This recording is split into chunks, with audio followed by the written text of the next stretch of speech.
suis fonctionnaire territorial, je travaille pour une ville qui s'appelle Grande-Synthe, qui se situe dans le nord de la France, tout près de Dunkerque, donc le nord du nord. Je travaille pour j'anime un service qui s'appelle l'Université Populaire, c'est un service qui travaille sur l'éducation populaire. Les collectifs qu'on anime sont informels, c'est-à-dire qu'on travaille en direct avec des habitants dans les quartiers sur des sujets liés à l'émancipation individuelle et collective. Et l'idée, c'est de repolitiser certains sujets en les rendant accessibles aux habitants des quartiers populaires, et notamment en investissant largement tout ce qui est alternatives concrètes, enjeux de subsistance, enjeux de bien vivre dans les quartiers populaires et reconnaissance notamment des savoir-faire des gens, qu'ont les gens sur place, en reconnectant aussi les gens à un milieu de vie.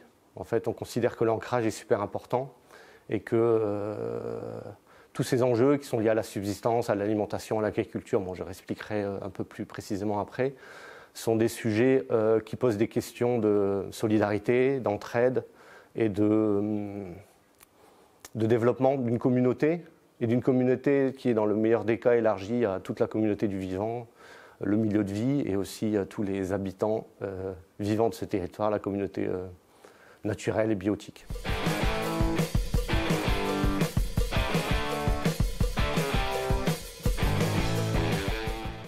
Bon, on investit largement les thématiques liées à l'écologie sociale et populaire.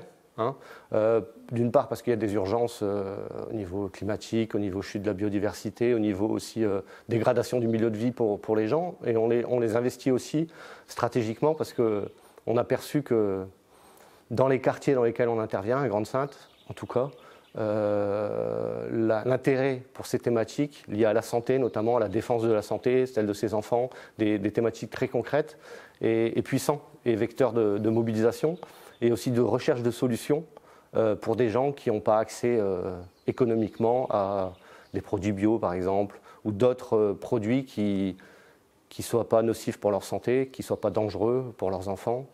Et donc il y a tout un éventail de leviers qu'on essaye d'actionner avec les gens, à partir de leur savoir-faire, à partir de choses qu'on propose, et à partir d'actions notamment d'entraide qui prennent en charge les galères quotidiennes. Donc du coup, sur la stratégie à plus long terme, l'idée c'est de bosser largement sur la thématique agricole et alimentaire, mais sur un mode qui soit différent de celui de l'aide alimentaire, c'est-à-dire un mode qui soit celui d'un mode participatif, un mode de production de qualité et à une bonne échelle, qui permettent d'avoir un impact et qui permettent d'associer les gens en termes d'entraide sur une production maraîchère locale qui serait distribuée selon des modalités définies avec les gens qui y participent, toujours dans une perspective de dignité, parce qu'en fait, ce qu'on remarque aussi dans les quartiers populaires, je parlais de repolitisation, mais il y a plein d'obstacles à tout ça qui sont des enjeux de non-reconnaissance de la dignité des gens, reconnaissance de leur savoir-faire, et puis aussi des enjeux d'exclusion liés à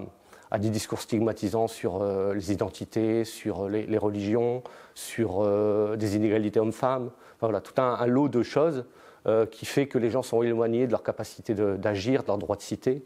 Et on pense que stratégiquement aussi, c'est impératif si on veut, entre guillemets, changer d'échelle, c'est-à-dire aboutir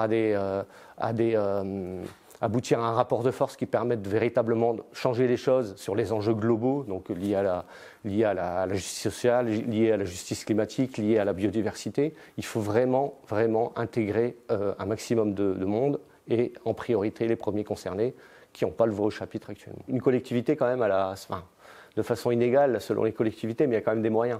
Donc par exemple dans la ville où je travaille, la cantine c'est 100% bio. Ça a été installé en disant les pesticides c'est dangereux, donc on ne va pas faire du 20% bio que ce soit, on sait que c'est dangereux, les gamins ils n'ont pas ingurgité des pesticides, donc c'est un enjeu de santé publique, donc on passe en 100% bio.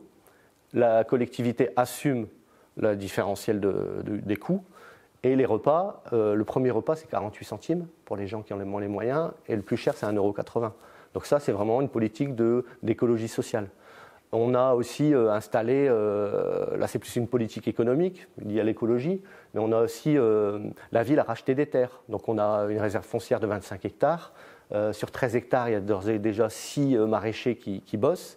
Et ces maraîchers qui ont accès à cette terre, qui louent cette terre, en fait, c'est des profils de gens qui n'auraient jamais eu accès à la terre dans le cadre des dispositifs classiques qui sont mis en place en France. Et donc, c'est des gens qui sont dans une requalification, voilà, c'est des gens qui n'avaient pas de toute façon les moyens ou qui n'étaient pas dans les milieux qui leur permettaient d'avoir accès à la terre. Et donc, tout ce travail-là aussi, c'est un travail donc, de relocalisation. C'est un travail qui se fait dans un environnement industriel, donc il faut faire gaffe aussi aux pollutions, tout ça, ainsi de suite. Mais c'est aussi une manière de dire aux gens, c'est possible. C'est pas parce qu'on est dans un territoire qui a été,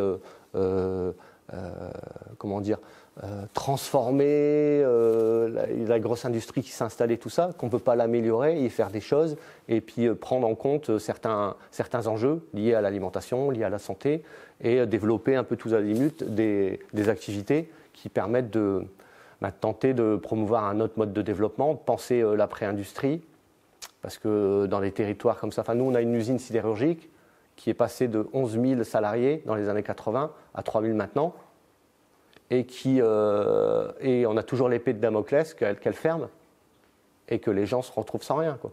Donc il faut impérativement penser l'après, penser la suite. Et il ne suffit pas de dire aux gens, ouais, on s'en fout, on s'en fout, en gros, vous allez traverser la rue, vous allez trouver du boulot ailleurs. Non, c'est pas ça, quoi. L'idée, c'est voilà, qu'est-ce qu'on trouve comme solution ensemble. On a des petits bouts de solutions, on tente des trucs, mais il faut absolument agir parce que de toute façon, sinon, c'est la résignation totale, quoi.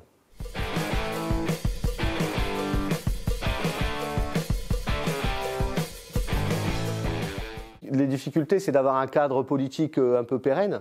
On est dans une municipalité, on est sur des projets de long terme, on est sur du tricotage, de l'entre-subsistance, du relationnel avec les gens, des relations de confiance qui doivent s'établir et qui doivent être à peu près stables et pérennes.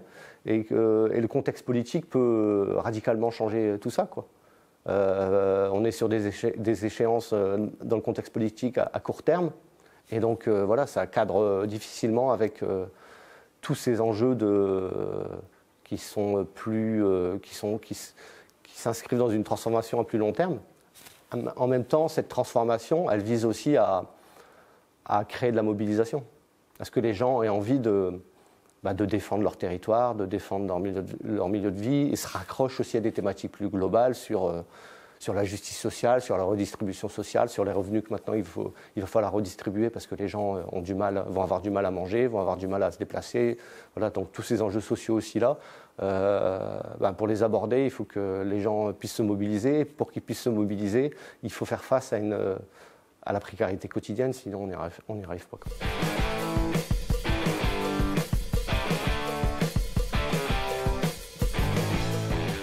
La notion d'hybridation, elle est importante en fait, entre différents modèles d'action.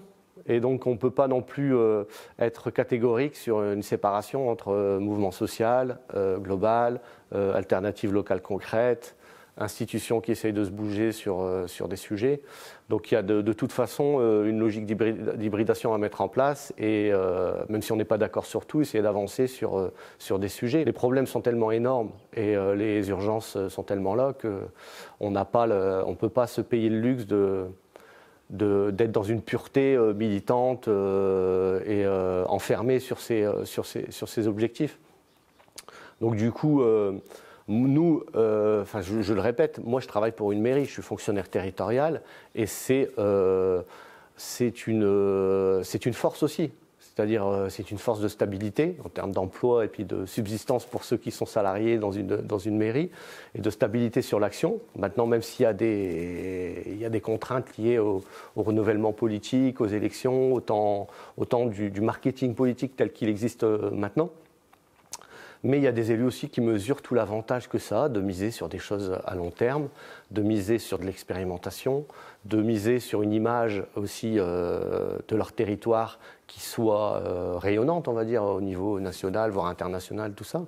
Et puis qui s'inscrivent aussi dans des réseaux avec d'autres villes, à l'international, au national, qui permettent de créer des alliances et puis d'essayer d'inverser un peu la tendance actuelle, du système actuel.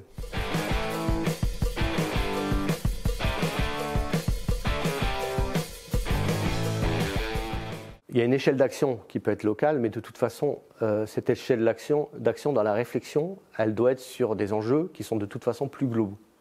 Et donc il y a notamment un enjeu global, qui est un enjeu hyper important, c'est la question des imaginaires. Et l'imaginaire pour les gens, notamment qui se sentent complètement dépourvus de pouvoir d'agir, tout ça, c'est hyper important pour reprendre confiance et pour se penser en dehors du cadre qui existe, qui est celui de la consommation, qui est celui de l'individualisme, qui est celui de nous faire croire que l'homme est à nous pour l'homme, qu'on ne peut pas s'organiser et qu'on ne peut pas promouvoir l'entraide et prendre en charge véritablement des sujets très concrets. Je vais revenir là-dessus, mais sur la subsistance, sur tout ça. Il y a un autre avantage à la subsistance, c'est-à-dire, bon, j'ai parlé d'alimentation, mais il y a d'autres. La subsistance, c'est aussi s'entraider sur les papiers, pour les démarches administratives, toutes les galères, tout ça, faire face à la numérisation dans l'accès aux droits, tout ça. C'est ça aussi la subsistance. Et donc, il y a un enjeu important, il y a un levier important dans la subsistance, c'est que ça permet aussi de penser avec les gens des modalités d'action qui ne soient pas simplement basées sur la réflexion théorique. C'est-à-dire qu'on peut. On peut travailler ensemble. Enfin, les Américains ils appellent ça sweat equity. Le fait de travailler ensemble, de suer ensemble, ça crée du relationnel, ça crée de la solidarité. Et puis ça fait parler les gens aussi. Ça permet de l'échange. Et ça permet d'être en contact des besoins des gens et de leurs revendications. Et de travailler notamment sur, par exemple, passer d'une culpabilité individuelle par rapport à toutes les entraves que les gens subissent au combat collectif.